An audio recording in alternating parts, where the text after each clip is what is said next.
मैं निवेदन करूँगा श्रीमान नीरज अग्रवाल जैसे कि महाराज जी का माल्यार्पण करके आज के कार्यक्रम का आरंभ कराएं। और आज के यजमान श्रीमान नीरज अग्रवाल जी और श्री विपिन श्रीवास्तव जी, तो हम सभी से निवेदन करूँगा अपने स्थान पर बैठें। कल तक हम सभी ने कथा में नारद और व्यासदेव का संवाद को श्रवण किया, किस प्रकार नारद मुनि ने व्यासदेव को एक विशेष रूप से ज्ञान दिया कि कैसे भागवत की रचना करनी चाहिए। आज हम उसके आगे का संवाद सुनेंगे। तो आप सभी से निवेदन है कि अपने मोबाइल फोन साइलेंट या स्विच ऑफ मोड में रखें। बच्चों का विशेष ध्यान रखें, बच्चे इधर उधर न जाएं, ज़्यादा शोरगुल न करें। और अभी आपके बीच में बहुत ही सुंदर कथा होने वाली है, तो महाराज जी से निवेदन करेंगे कि महाराज जी आज की कथा को आरंभ करें। हरे कृष्ण। ओम नमो भगवते वासुदेवाय।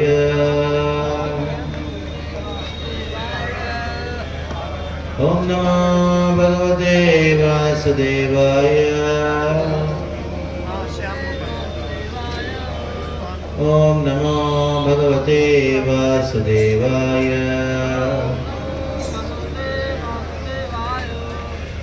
नारायणं नमस्कृत्य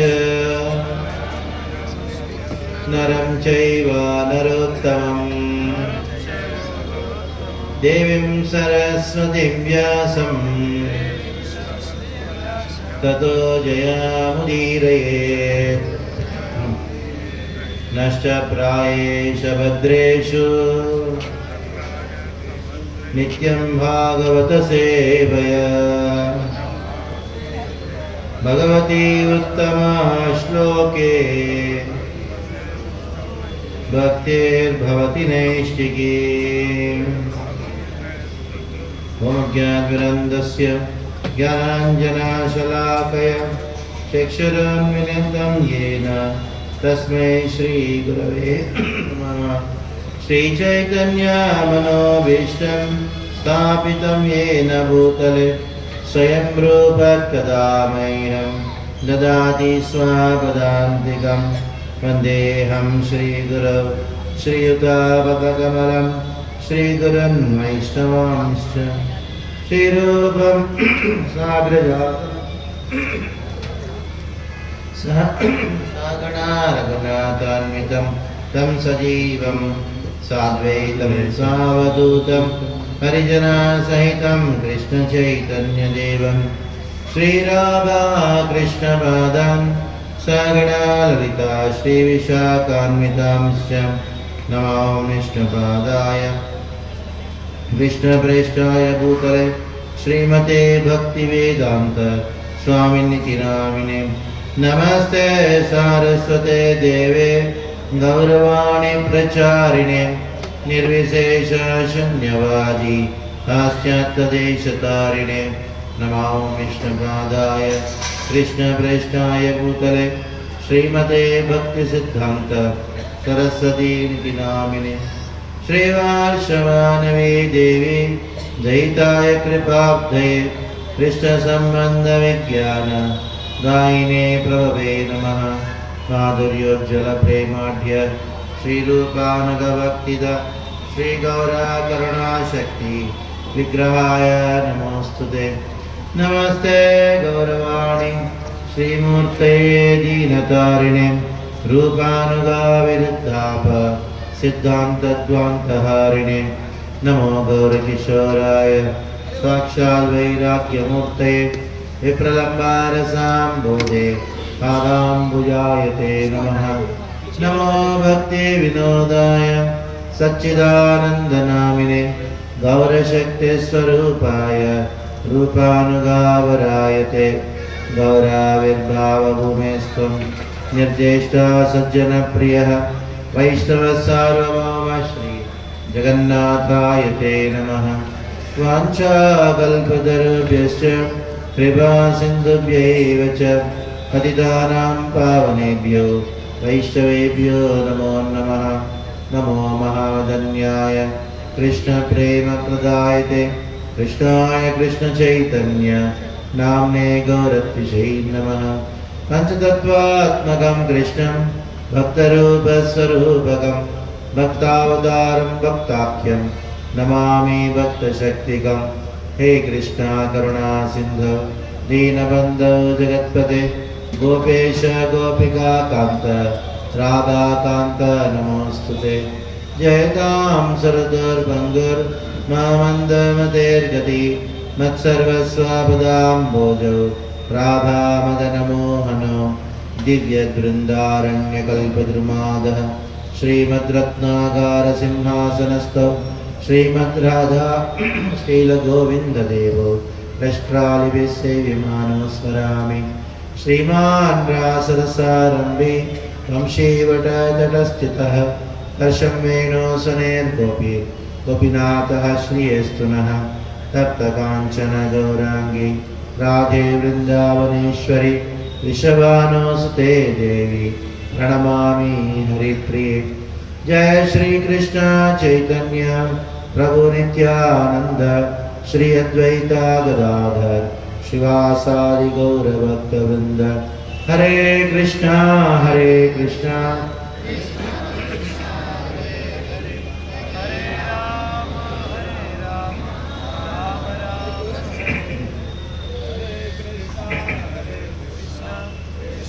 कृष्णा हरे हरे हरे राम राम राम हरे हरे हरे कृष्णा कृष्णा कृष्णा हरे हरे हरे राम राम राम हरे हरे।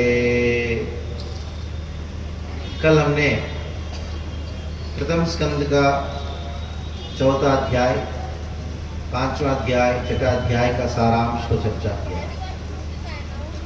चौथे अध्याय के प्रारंभ में नैमिषारण्य के ऋषियों ने वापस प्रश्न पूछा। 6 प्रश्न पूछे। भागवत कस्मिन युगे, कौन से युग में लिखा गया है, कौन से स्थान में लिखा गया है, क्यों लिखा गया है, किसकी प्रेरणा से लिखा गया है, और जो भागवत के वक्ता सुखदेव गोस्वामी के विषय में हमको सुनना है, जो कैसे थे, जन्मतः मुक्त थे लेकिन फिर भी भागवत को अध्ययन किया, कृष्ण लीला के प्रति आकर्षित हो गए विमुक्त व्यक्ति भी, और अंततः भागवत का जो श्रोता तो कौन है, परीक्षित महाराज, उनके विषय में सुनना है। तो भागवत की रचना तो कस्मिन युगे, कौन से युग में हुआ, तो ये युग संध्या द्वापर के अंत में, कलयुग के प्रारंभ में भागवत की रचना हुई। कहाँ हुई? सरस्वती नदी के तट में बद्रिकाश्रम में हुई। और किसने रचना किया उसको, क्यों रचना किया, कारण क्या है रचना करने के पीछे? व्यासदेव सारे वेदों को रचना करके महाभारत की रचना की। उसके बाद उन्होंने सोचा पुराणों को भी रचना करूंगा, ताकि वेदों का ज्ञान जिन लोगों को समझ में नहीं आता है, जिनके उसके ऊपर अधिकार नहीं है, उनको मैं एक पुराण दूं। पुराण रचना किया। इतना सब कुछ करने के बाद भी व्यासदेव असंतुष्ट थे। तथापि, कल मैंने आपको तथापि शब्द के बारे में बहुत बताया। तो व्यासदेव स्वयं इतने महान विद्वान, स्वयं भगवान के अवतार हैं। वो व्यासदेव सारे वेद लिपिबद्ध करके पुराणों को रचना करने के बाद भी अगर संतुष्ट नहीं रहे, लिखने वाला ही संतुष्ट नहीं है, तो उसको पढ़ने वाला संतुष्ट कैसे हो सकता है? तो विचार करने लगे, व्यासदेव विचार करने लगे कि मैं इतना सब कुछ होने के बाद भी मैं संतुष्ट क्यों नहीं। तो उनके मन में विचार आ रहा था, ऐसा लगता है कि कृष्ण की लीलाओं को जितना वर्णन करना चाहिए उतना वर्णन मैंने नहीं किया। उसी समय नारद जी आए।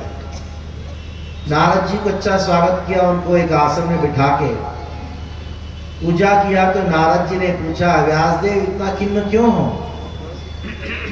जिज्ञासमधीतम च ब्रह्मेतत् सनातनम। तुमने ब्रह्मसूत्रों को रचना किया, ब्रह्मसूत्रों को रचना करने के बाद भी असंतुष्ट हो। कृतवान भारतम स्तुम, महाभारत की रचना किया, 1,00,000 श्लोक वाला रचना, 1,00,000 श्लोक वाला ग्रंथ रचना किया, फिर भी तुम असंतुष्ट हो। ये बताओ, अगर कोई व्यक्ति अपने आप को शरीर मानता है या अपने आप को मन मानता है, शरीर और मन की आवश्यकताओं को पूर्ण करता है, पूर्ण करने का प्रयास करता है, क्या वो संतुष्ट हो सकता है? हमारा दुर्भाग्य ही, हम जीवन भर केवल शरीर के लिए काम करते हैं, लेकिन ये शरीर को चलाने वाला आत्मा को भूल जाते हैं। रात को सोते हैं किसके लिए? रात को सोते हैं शरीर के लिए। सुबह उठते हैं, उठ के स्नान, शौच, स्नान इत्यादि करते हो शरीर के लिए। हम नाश्ता करते हैं किसके लिए? शरीर के लिए। काम धंधे में जाते हैं किसके लिए? शरीर के लिए। और वापस शाम को आने के बाद व्यापार से परिवार, जो शरीर के संबंध में, केवल शरीर का ही चेतना लेके अगर हम कार्य करेंगे, आत्मा की संतुष्टि कैसे होगी? तो नारद जी ने यही कहा व्यासदेव को, हे व्यासदेव, शरीर आत्मा, आत्मा मनसा एव वा। शरीर को आत्मा मानोगे या मन को ही अगर आत्मा मानोगे, ये बताओ कोई संतुष्ट हो सकता है क्या? नहीं हो सकता। तब नारद जी को व्यासदेव कहते हैं, आप मेरे गुरु हो, आप एक सूर्य के समान हो, आप वायु के समान हो। बाह्य चीजों का साक्षी होता है सूर्य, और अंतःकरण का साक्षी होता है वायु। वायु आत्मा साक्षी। मेरा जो दुख का कारण है आप ही जानते हो। मुझे अव्यक्त है, आपके लिए व्यक्त है, क्योंकि यहाँ भवा आत्मबोध भूतम, आप आत्मभू भुवात्म भूतम, स्वयं ब्रह्मा जी के पुत्र हो, साक्षात भगवान के अवतार हो। मैं तो आपका शिष्य हूं। भला गुरु जानता है शिष्य के बारे में, शिष्य अपने बारे में जानता है नहीं, गुरु जानता है। आप ही बताइए। तब सीधा नारद जी ने कहा, व्यासदेव तुम्हारा दुख का कारण यही है, सुनो। तुमने कृष्ण की लीलाओं को वर्णन नहीं किया। नहीं, मैंने वर्णन किया विष्णु पुराण में, पद्म पुराण में किया, लेकिन जितना धर्मार्थ काम मोक्ष का वर्णन किया उतना कृष्ण लीलाओं का वर्णन नहीं किया। ऐसा ग्रंथ का रचना करो जिसके अंदर केवल और केवल कृष्ण का लीला हो। मैंने आपको कल एक श्लोक सुनाया जिसके अंदर कहा गया, कृष्ण लीला का वर्णन के अलावा कोई और ग्रंथ होता है न यद्वचश्चित्रपदं हरेरेशो वायसं तीर्थमशन्ति मानसा, वो कौओं का तीर्थ स्थान है। जो शब्द या जो श्लोक कृष्ण का गुणगान करता है, कृष्ण की लीलाओं को वर्णन करता है, भले ही उसके अंदर अबद्धता भी क्यों ना हो, फिर भी शृण्वन्ति गायन्ति गृह्णन्ति साधवः। मैंने आपको कहा अंतरराष्ट्रीय कृष्ण भावना संघा संस्थापकाचार्य का भविष्यवाणी नारद जी ने 5000 साल पूर्व व्यासदेव को कह दिया था। वो भागवत में लिपिबद्ध है। तत्वाग्नि सर्को जनता विप्लवो यस्मिन् प्रतिष्ठोकमबद्धवत्यपि नामानि अनन्तस्य येषोऽङ्कितानि शृण्वन्ति गायन्ति गृह्णन्ति साधवः। तो बाद में नारद जी ने कहा, हे व्यासदेव, तुम अपने आप को बड़ा बुद्धिमान मानते हो, लेकिन महाभारत रचना, भले तुमने अच्छे उद्देश्य रचना की, महाभारत में तुमने परिवार का एक फाइट,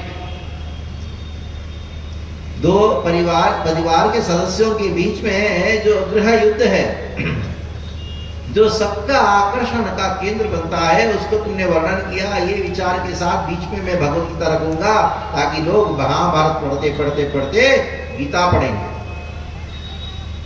लेकिन सुनो,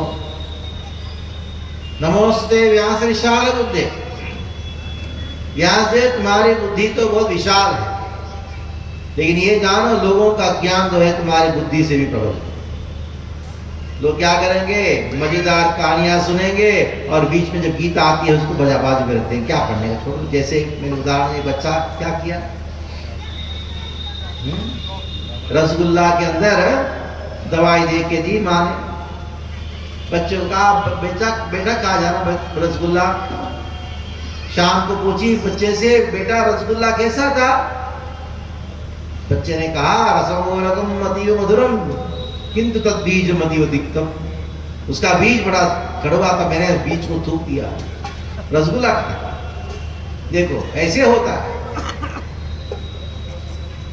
तो नारद जी ने कहा, व्यासदेव तुम ऐसा ग्रंथ का रचना करो जिसके अंदर भक्ति मुक्ति से श्रेष्ठ है, इस तत्व को प्रतिपादित करने वाला ग्रंथ का रचना करो। मुक्त लोग भी भक्ति करते हैं, ऐसा ग्रंथ का रचना करो जिसके अंदर वर्णन हो मुक्त लोग भी, जैसे सुखदेव गोस्वामी, जैसे चांद कुमार, वो जन्मतः मुक्त है। वो जन्मतः मुक्त होने पर भी क्या हुआ, भगवान श्री कृष्ण श्री राम के आकर्षित। ऐसा ग्रंथ का रचना करो जिसमें ये प्रमाणित हो जाए, भक्ति मुक्ति से श्रेष्ठ है, मुक्त लोग भी भक्ति करने की लालसा करते हैं। तो ये भक्ति का प्रभाव इतना अद्भुत है। नारद जी कहते मेरा जीवन ही इसका साक्षी है। मैं कौन था? दासी पुत्र, सबसे घृणात्मक जन्म। पिता का कौन पिता वो नहीं मालूम, ना मेरी माँ को मालूम है ना मुझे मालूम। ऐसा जन्म प्राप्त करने के बाद भी महत कृपा, जिसके ऊपर महान संतों की कृपा होती है, किस रूप में? महत सेवा के रूप में। क्या प्राप्त होता है? श्रद्धा प्राप्त होता है। जिस श्रद्धा को प्राप्त मैंने किया, और श्रद्धा से मुझे क्या प्राप्त हुआ? दीक्षा प्राप्त हुई, साधु संग प्राप्त हुआ, जिससे स्पृहा प्राप्त हुई। जिस स्पृहा से मैंने भजन करना प्रारंभ किया, भजन करते करते मेरे हृदय में जो वायरस से अनर्थ है सब निकल, काम क्रोध लोभ मोह मद मात्सर्य, इसको अनर्थ कहा गया।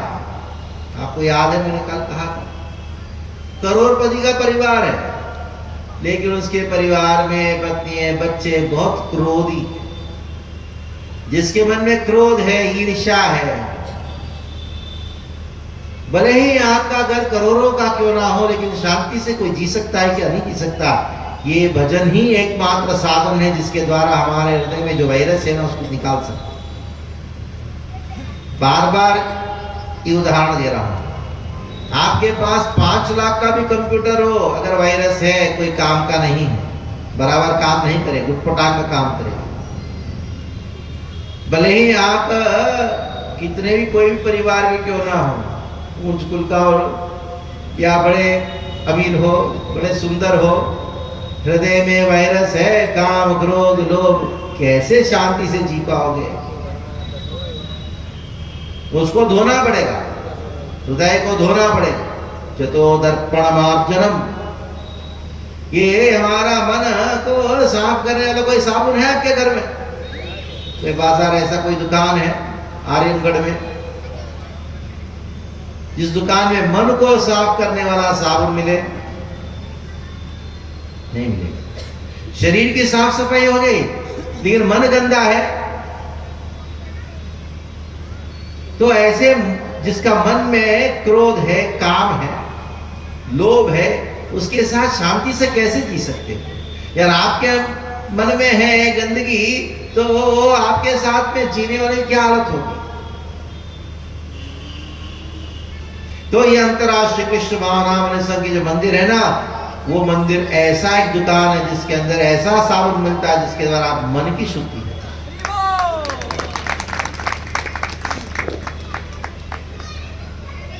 और ये मन को शुद्ध करने वाला है जो भजन क्रिया है, नाम है, उसको खरीदने के लिए क्या मूल्य अर्पण करना होगा? श्रद्धा मुने शुद्ध नाम भाटे देविकाय। श्रद्धा ही, जैसे आप जैसे श्रद्धा, इतना ठंड है लेकिन फिर भी आके बैठे हो, बड़े प्रेम से श्रवण कर रहे हो, ये श्रद्धा है।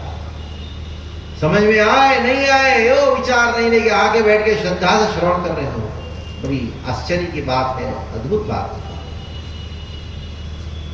तो जैसे अनर्थ निवृत्ति हुआ तो नारद जी ने कहा इन महान संतों की संगति में, ये बारिश के जो ऋतु हैं 4 महीने में, जहां साधु संत एक जगह वो चतुर्मास करते हैं, उस समय उनके मुख से मैं कृष्ण कथा को श्रवण किया, करते करते करते करते क्या हुआ? निष्ठा, रुचि, आसक्ति, भाव, प्रेम प्रकट हुआ। ये जो साधु संत थे, उन्होंने देखा मैं तो बच्चा हूं, मुझे विशेष आशीर्वाद दिया। क्या विशेष आशीर्वाद दिया? बेटा बड़े होने के बाद कहीं भटक नहीं जाओ, इसके हम तुमको ज्ञान भी देते, कर्मयोग सिखाते, सब सिखाते, लेकिन मुख्यतः तो भक्ति है।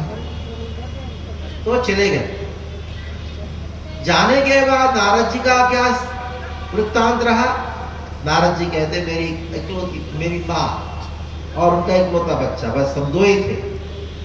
हमारे लिए, मेरे लिए मेरी माँ, मेरी माँ के लिए मैं और कोई सहारा नहीं, उसकी मृत्यु हो।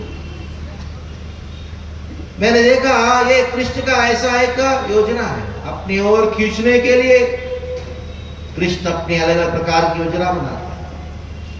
मैंने टूटा फूटा बम्बू था, उसको निकाल के माँ के शरीर के ऊपर रख दिया और उसको जला दिया, अंतिम संस्कार करके मैं आगे निकल